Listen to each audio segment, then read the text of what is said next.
ఈ నాయకుల మీద జరుగుతున్న రాళ్ల దాడికి సంబంధించి సో మీరేం చెప్పదలుచుకున్నారంటే మీ విశ్లేషణ ఎలా ఉంది? నిజంగా ఇలాంటి దాడిలో జరిగే విషయాన్ని అందరూ ఖండించాల్సిన విషయమే, ఖండిస్తున్నారు కూడా. మిగిలిన పార్టీ నాయకులు కూడా ఒక ముఖ్యమంత్రి మీద జరగటమో లేకపోతే మాజీ ముఖ్యమంత్రి మీద జరగటమో అనేది అందరూ ఖండిస్తున్న విషయమే.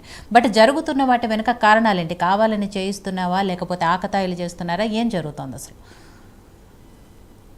ముందుగా అందరికీ గుడ్ ఈవినింగ్ అండి. ఆంధ్రప్రదేశ్లో రాజకీయాలు కాస్త శృతి మించి రాగాన పడుతున్నట్లుగా ఉంది. దాంట్లో భాగంగానే ఈ రాజకీయ నాయకుల సభల్లో రాళ్ళు లేకపోతే చెప్పులు విసిరే ఒక సాంప్రదాయం అనేది ప్రారంభమైంది. గతంలో ఇట్లా లేదండి. గతంలో ఎన్టీ రామారావు గారి గారి వైఎస్ రాజశేఖర రెడ్డి గారు ఇట్లా ఉన్నప్పుడు ఇంత పెద్ద స్థాయిలో ఇంత తరచుగా కూడా ఇటువంటి దాడులు జరగలేదు. అయితే ఈ దాడులు చేస్తున్నది ఎవరు? రాజకీయ ప్రేరేపితమైన వ్యక్తుల లేకపోతే ఆకతాయిల సంఘ విద్రోహ శక్తుల అనేది తేలడానికి కొంత టైం పడుతుంది.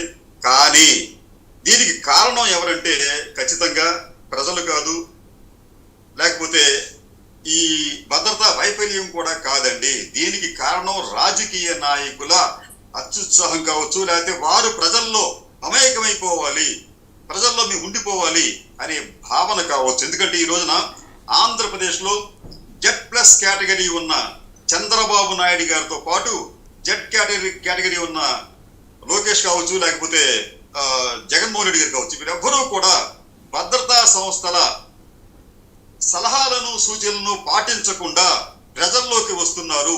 ఇలా ప్రజల్లోకి రావటం వల్ల ఏమైందంటే గతంలో మనకి సిరిపెరుంబదూరులో రాజీవ్ గాంధీ గారిని చాలా తేలికగా దాను అనే మహిళ బెల్ట్ బాంబుతో హత్య చేసింది. దాన్ని మనం మర్చిపోకూడదండి. ఎందుకంటే ఆ రోజున కూడా మీరు ప్రజల్లోకి వెళ్ళొద్దని చెప్పి భద్రతా సిబ్బంది చెప్పినప్పటికీ కూడా రాజీవ్ గాంధీ గారు వినలేదు. అదే పరిస్థితి ఇప్పుడు ఏపీలో కూడా ఈ 3 పార్టీల నాయకులు ప్రజల్లోకి వెళ్లే ప్రయత్నం చేస్తున్నారు, ప్రజలతో కరచాలనం చేసే ప్రయత్నం చేస్తున్నారు, ప్రజలను వాళ్ళతో కలిసి వాళ్ళ భుజం మీద చేసి సెల్ఫీలు దిగే ప్రయత్నం చేస్తున్నారు. ఇవన్నీ కూడా భద్రతా పరంగా లోపాలు. అంటే భద్రతా సంస్థల లోపాలు కాదండి, ఈ రాజకీయ నాయకులు ఆ భద్రతా సూచనలను సలహాలను పాటించకుండా ప్రజల్లో మమేకం కావడానికి ప్రయత్నిస్తూ ఒక కారణం.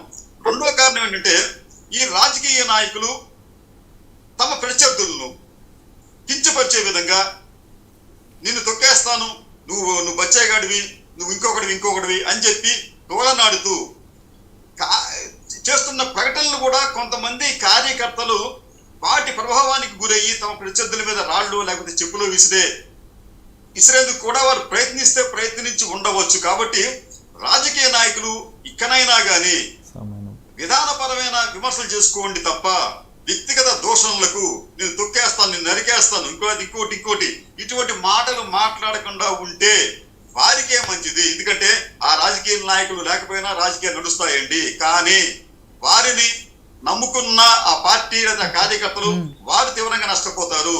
కాబట్టి మరో భద్రతా వైఫల్యానికి తావు లేకుండా ఈ రాజకీయ నాయకులు ప్రజల్లో మమేకమయ్యే విషయంలో కాస్త సూచనలు సలహాలు పాటించాలి. ఫర్ ఎగ్జాంపుల్ ఈ రోజున 3 పార్టీల నాయకులు 3 వాహనాలకి రాష్ట్రం తిరుగుతున్నారండి. అయితే ఈ 3 వాహనాలకి సంబంధించి భద్రతా సంస్థలు ఏం చెప్పినాయి అంటే చాలా స్పష్టంగా చెప్పినాయి, మీరు బుల్లెట్ ప్రూఫ్ గ్లాసెస్ పెట్టుకోండి 3 వైపులా, లేకపోతే 4 వైపులు పెట్టుకోండి, ఆ మధ్యలో మీరు మాట్లాడండి అని చెప్పారు. వాళ్ళు దాంతో ఏంటంటే ఎక్కడో దూరం నుంచి విసురుతున్న పూలే వచ్చి తగులుతూ ఉంటుంటే రాళ్ళు ఎందుకు తగలండి వీళ్ళ మీద? కాబట్టి ఏంటంటే వారి భద్రతను వారే కాపాడుకోవాలి, భద్రతా సలహాలు సూచనలు పాటించాలి. రెండోది రెచ్చగొట్టే ప్రకటన చేయడం మానివేయాలి, లేకపోతే నష్టం అనేది ప్రధానంగా వారికే జరుగుతుంది.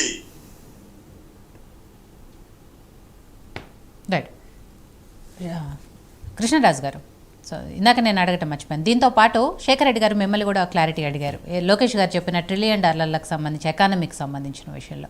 సో మీరు ఎలాంటి క్లారిటీ ఇవ్వదలుచుకున్నారు? లోకేష్ గారమ్మా ఆయన ఇచ్చిన ఇంటర్వ్యూలో, ఒక ఆంగ్ల వార్తా సంస్థకి ఇచ్చిన టీవీకి ఇంటర్వ్యూలో ఆయన ఆంధ్రప్రదేశ్ ను $1 ట్రిలియన్ ఎకానమీగా తీర్చిదిద్దే లక్ష్యంతో ఉన్నట్టు చెప్పారు ఆయన. అయితే దానికి ఎక్కడ ఆయన కాల పరిమితి చెప్పలేదమ్మా ఆయన. కాబట్టి ఏంటంటే అది ఎప్పుడైనా జరగచ్చు, 5 ఏళ్లలో అన్న చెప్పారు అని చెప్పి ఇందాక శేఖర్ రెడ్డి గారు ఒకసారి వినండి దాన్ని. అది ఆయన లక్ష్యంగా పెట్టుకున్నాం అని చెప్పాను అంతే తప్ప ఈ 5 ఏళ్లలో 10 ఏళ్లలో అని చెప్పి ఆయన తన ఇంటర్వ్యూలో చెప్పినట్టుగా నేనైతే వినలేదు. ఆంధ్రజ్యోతిలో సార్ ఈనాడులో వచ్చేసారు సార్, అందుకని అడిగాను. అది తెలియదు సార్ నాకు. నేనైతే ఆయన ఇచ్చిన టీవీ ఇంటర్వ్యూ ఉంది, మీరు కావాలంటే వినొచ్చు. నాకు ఈనాడులో వచ్చేసారు సార్, దాన్ని చూస్తే నేను అసలు ఏంట్రా ఇది అని చెప్పి మొత్తం నీలో మొదలెట్టాను. డేటా ఏం లేదు అంటే ఈనాడులో వచ్చిన తర్వాత మీరు ఆ ఇంటర్వ్యూ చూసుంటే టీవీ ఎకరమే కానీ ఈనాడులో డేట్ ఇవ్వలేదు. ఈనాడులో ఇవ్వలేదు. ఓకే, అది ఏం ఊరికనే ఏదో ఆరోపణ చేయడానికి డేట్ లేదండి. టిలియన్ ఎకానమీ 1,00,000 మంది రాసిన ఒకసారి అజిత గారు కట్ కూడా చేస్తాను. సృష్టించడమే $1 ట్రిలియన్ చెప్పండి సృష్టించడం కృష్ణరాజు గారు. ఇది లోకేష్ గారు ఇచ్చిన ఇంటర్వ్యూలో భాగం అండి. ఆయన ఏం చెప్పాడంటే మా లక్ష్యం $1 ట్రిలియన్ ఎకానమీ సాధించడం అని చెప్పి అన్నాడు ఆయన. కాబట్టి ఏంటో దీనికి భిన్నమైన వార్త జ్యోతి రాసినా, ఈనాడు రాసినా, ఇంకోటి రాసినా అది తప్పే అవుతుంది. అది వాళ్ళకి సంబంధించిన విషయం అది. బట్ లోకేష్ గారి ఉద్దేశం కానీ లేకపోతే ఆయన చెప్పడంలో కానీ ఎక్కడా కూడా కాల పరిమితి చెప్పలేదు అని. సార్ మా లక్ష్యం $1 ట్రిలియన్ ఎకానమీ అని సార్ చెప్పాను. ఆ సార్ చూపించిన ఫోటోలో కూడా మా లక్ష్యం $1 ట్రిలియన్ చూపించడమే మా లక్ష్యం అని ఉంది. టైం లేదు అక్కడ. ఈనాడులో కూడా అదే వస్తుంది.